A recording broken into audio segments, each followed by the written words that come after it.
Bismillahirrahmanirrahim. Kembali lagi dengan saya David Afrinsya. Hari ini adalah hari ke-8 saya melakukan take konten seperti ini. Sebelumnya perkenalkan dulu, bagi yang belum tahu, nama saya David Afrinsya. Saya adalah seorang pengusaha.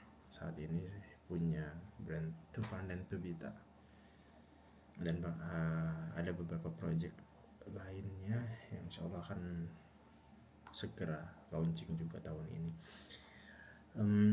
Hari ini kita ngomongin soal marketing. Marketing itu sebenarnya luas banget ya. Kemarin itu terakhir saya di kelas Aditya Pramana itu tuh memilih tim marketing itu sangat tergantung dengan gimana caranya. Gini, ada marketing, ada branding, ada selling. Beberapa perusahaan menggabungkan marketing, selling, dan branding itu menjadi satu. Tapi bahaya ketika ini ada di puncak kepemimpinan atau manajer marketing yang di atas, jika dia adalah orang selling, maka kecenderungan strateginya adalah strategi selling. Jika orang branding, ya kecenderungannya adalah orang yang branding. Beda kalau di perusahaanku saat ini memang kita pisahkan antara orang marketing dan orang selling. Kalau branding banget mah nggak dipisahkan secara langsung gitu, karena kami menganggap konten marketing itu adalah bagian dari branding untuk saat ini. Karena perusahaan kami belum terlalu besar, belum terlalu kompleks untuk membuat struktur yang lebih besar dari ini juga.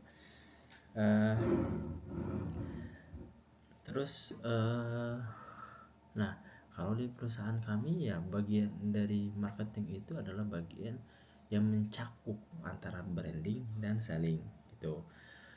Orang-orang branding kami fokuskan untuk membuat engagement,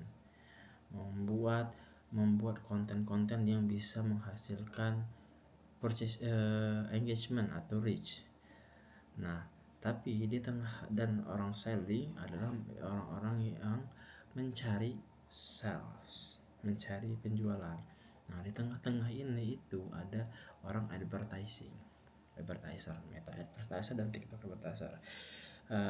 Karena gini, konten yang dibuat oleh orang-orang marketing branding ini itu harus di-deliver ke lebih banyak orang. Kalau kita mengandalkan TikTok doang atau mengandalkan Instagram doang, kemungkinan besar untuk reach-nya akan lebih dari 1 juta itu tuh sangat kecil. Dan di sini kami tidak tidak fokus kepada konten viral. Kenapa? Karena kami bagi saya konten viral itu hanya besar sesaat.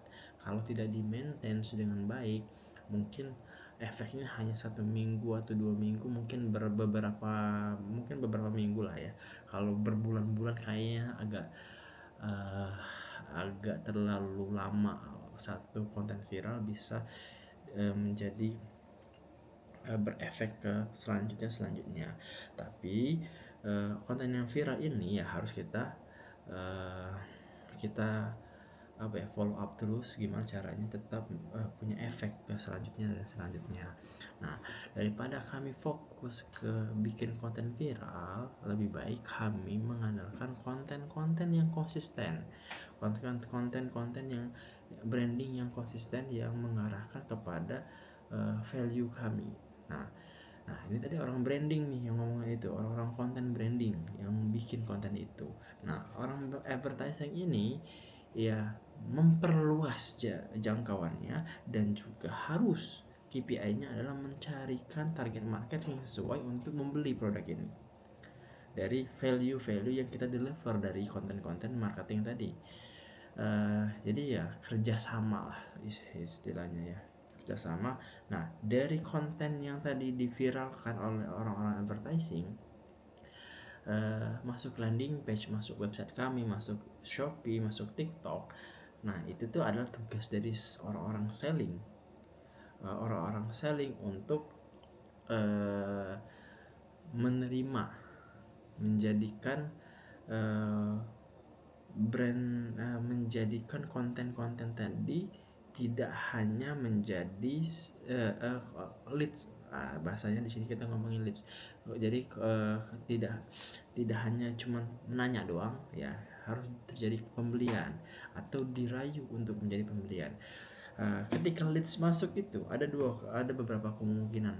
Pertama, orang yang emang sudah sangat tertarik dengan produk kita, dengan value produk kita, dia nge-WA, dia bikin chat di website atau di Shopee dan TikTok, dia akan langsung beli.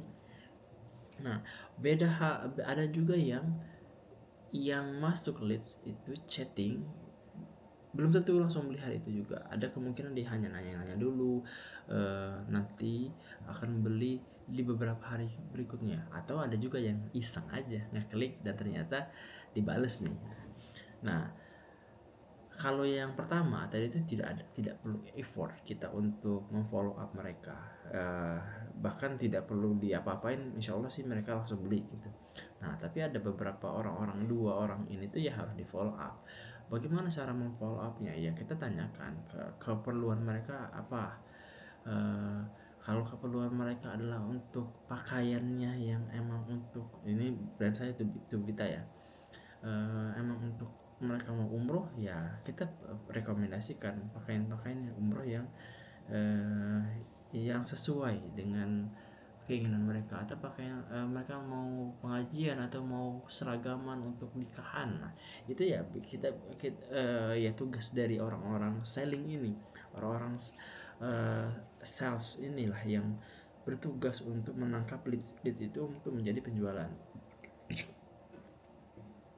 Nah di kami saat ini tidak ngomongin perusahaan lain, ini hanya di kami aja ya, akan kita orang-orang marketing, selling dan branding ini itu harus satu kesatuan, harus satu kata, harus satu komando yang ujung-ujungnya pertama brand awareness-nya kita semakin meningkat, kedua salesnya semakin meningkat juga. Karena ya KPI di perusahaan kami ya, karena kami brand yang jualan baju muslim ya, cuman itu KPI-nya, meningkatkan engagement, awareness, dan meningkatkan penjualan.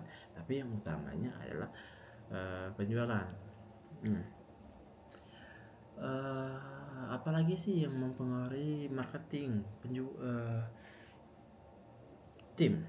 Nah koordinasi antara tim marketing, tim branding, dan tim selling ini harus sangat kuat.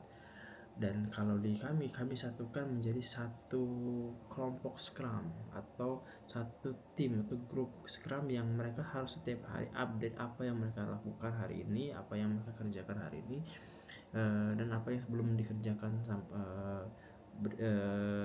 untuk mencapai target gitu.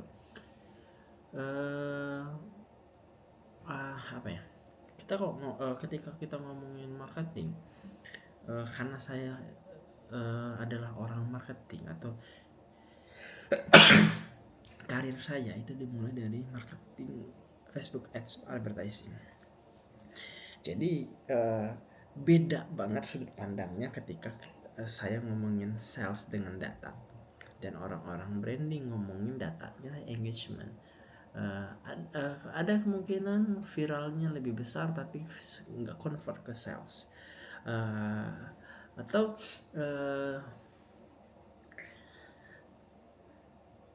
ads-nya bagus tapi ternyata di Instagramnya sendiri tuh ternyata kontennya nggak begitu bagus loh. Ada aja kemungkinan itu. Tapi yang paling jelas adalah ketika kita ngomongin marketing ini ya, kemungkinan besar adalah itu pengulangan. Orang beli hari ini tuh bisa jadi dia udah melihat iklan kita, dia melihat produk kita itu tuh berulang-ulang kali sebelumnya. Jadi keputusan hari ini membeli adalah keputusan dia butuh hari itu juga. Nah, makanya konten-konten yang deliver itu emang menunjukkan value dari produk yang kita jual. Kenapa value produk ini tuh apa ya namanya itu, angle lah, bahasa bahasa iklannya, angle-nya baju ini dipakai untuk apa. Jadi tuh kita semakin banyak kita ngeluarin baju ini buat umroh, baju ini untuk perjalanan traveling, baju ini untuk pengajian. Nah, kita kita kita bikinkan mereka itu untuk selalu terpapar dengan konten-konten kita. Tugasnya itu dari orang advertising, biar pengulangan tadi ya saya bilang tadi. Nah, ketika terjadi pengulangan ini tuh, nah ketika dia butuh sesuatu dari beberapa angle tadi, atau beberapa poin yang kami deliver tadi, semoga yang teringat pertama kali adalah brand kami. Itu harapannya. Makanya pengulangan itu tuh ya, kalau saat ini kami ada beberapa angle yang kami utamakan, tapi yang paling utama banget yang kami push itu tuh adalah angle untuk umroh. Nah, jadi kami bikin banyak banget program-program yang menyatakan mendukung konten-konten soal branding ini, branding dari produk umroh ini. Jadi itu ada orang yang ngetek kami re-upload dan segala macamnya. Nah, tugasnya orang branding yang mendeliver itu, tapi harus sesuaikan dengan objektifnya. Objektif iklan itu macam-macam ya. Ada yang untuk selling, ada untuk branding. Nah, tapi kalau kita baru mulai, atau kita ngomongin kita baru ya belum terlalu besar lah, ya utamakan fokusnya adalah ke purchase. Karena kalau tidak ke purchase ya agak berat nih.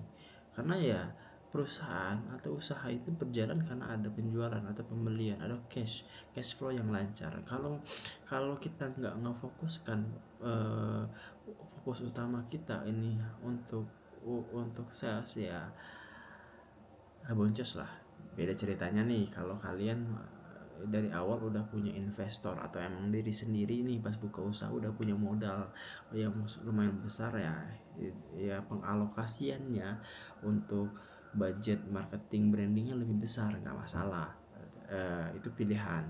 Tapi yang paling, kalau yang seperti saya kayak gini, ya mending kita fokus ke purchase aja. Gimana caranya? Ya objektifnya dari awal emang kita ke purchase, ke tukar, ke Indonesia checkout, payment info, dan lain-lain. Itu yang wajib kita utamakan. Saya pengen bahas ini lebih detail, tapi kalau kita ngomongin ini kan, saya kan setiap hari ngomong kayak gini, itu ya nggak pakai teks, apa aja yang terlintas di pikiran langsung aja obrolin aja di sini. Tapi kalau ya enaknya sih beberapa kali saya bikin kelas ya. Nah, lebih enak lagi kalau kita ngomongin ini itu sambil tanya jawab, dan saya bikinin kelas materi, kelas-kelas advertising, Facebook advertising khususnya ya, biar lebih enak ngambil angle-nya, mempraktekannya, dan lain-lain. Oke, itu aja, sekian dari saya hari ini. Mungkin ada manfaatnya, kalau nggak ada manfaatnya juga nggak apa-apa. Semoga ada juga yang nonton. Nggak ada yang nonton juga nggak apa-apa, karena tujuannya emang saya pengen belajar ngomong di depan kamera atau di depan umum setiap hari. Sekian dari saya, terima kasih. Wassalamualaikum warahmatullahi wabarakatuh.